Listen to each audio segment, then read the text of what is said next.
dans notre catégorie Muscle Car, on a un modèle particulièrement intéressant, Rebelle AMC. Moi, je connais pas vraiment les modèles, mais je les admire. Parle-nous donc de ça. AMC ont fait des Rebelles à partir de 1967 jusqu'à 1970. Le modèle ici, c'est un 1970. Rebelle, une édition spéciale qu'ils ont faite seulement en 70. C'est le Rebelle de Machine. Il y a un moteur 390 modifié par la compagnie. C'est le moteur le plus performant que AMC ont mis sur la route en 70. Les 390 qui étaient dans, mettons, les AMC, AMX ou les Javelin, ils développaient 315 forces, tandis que le 390 du Rebelle de Machine développait 340 forces de la compagnie.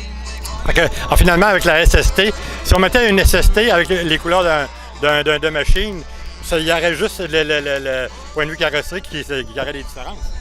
Oui, c'est ça. Ouais. Parce que la motorisation est beaucoup plus puissante là-dessus. Oui, c'est ça. Ça a été modifié directement par la compagnie. Et puis, veux-tu me rappeler combien ils en ont fait d'exemplaires? Ils ont eu des Rebelles de Machine, ils en ont fait 2300 au total. Les 1000 premiers étaient peinturés en bleu, blanc, rouge comme le mien. Et puis les autres 1300 étaient toutes de couleur de série là, ordinaire, sans les stripes. Il y avait seulement le capot, la partie qui était en bleu sur le mien, là, qui était en noir mat avec le hood scoop. Exact. Il y avait seulement le petit sticker de Machine dessus, c'est tout. Peux-tu nous montrer ce qu'il y a en dessous du capot? Il doit y avoir quelque chose d'assez mauvais en dessous, hein?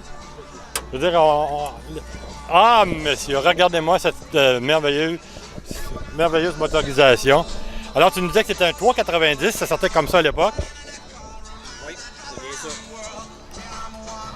Combien de chevaux, veux-tu nous rappeler, s'il vous plaît? 340 chevaux avec, je ne me trompe pas, 425 livres de torque. Et puis toi, tu en as fait l'acquisition comme ça ou tu l'as pas mal remanié à ta façon? Non, quand je l'ai trouvé, moi, c'était une épave. Il n'y avait même pas de moteur dedans ni de transmission. J'ai fait l'acquisition en 2006. Et puis, 4 ans plus tard, en 2010, on l'a mis sur la route après 4 ans d'efforts, avoir trouvé toutes les pièces que ça prenait, puis le remonter aussi d'origine que possible. Moi, il y a juste les roues que j'ai pas mis des roues d'origine, j'ai mis des mags. Là. Mais tout ce qui est pour l'intérieur, puis la motorisation, c'est d'origine. Bien, c'est vraiment remarquable, mon cher ami René. C'est quelque chose d'assez spécial. Et puis, lorsqu'on aurait aimé voir des photos du véhicule avant et après, mais d'après ce qu'on peut voir, les résultats, c'est assez spécial. Félicitations, il y a quoi être fier, mon ami. Merci bien. T'as d'autres véhicules ou c'est ton seul? Non, j'en ai d'autres.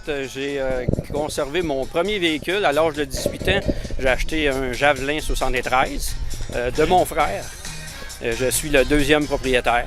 Et puis, présentement, je suis en train de travailler sur une troisième voiture. C'est un SC Rambler Hearst 69. Oh, c'est beau, ça! Un autre petit bolide que AMC ont fait en exemplaire assez réduit. Là, seulement 1512 SC Rambler Hearst. Là, tu commences la restauration ou est rendu à un stade avancé? On peut dire qu'il est à peu près à 40 avancé. Là. On va voir ça dans une couple d'années?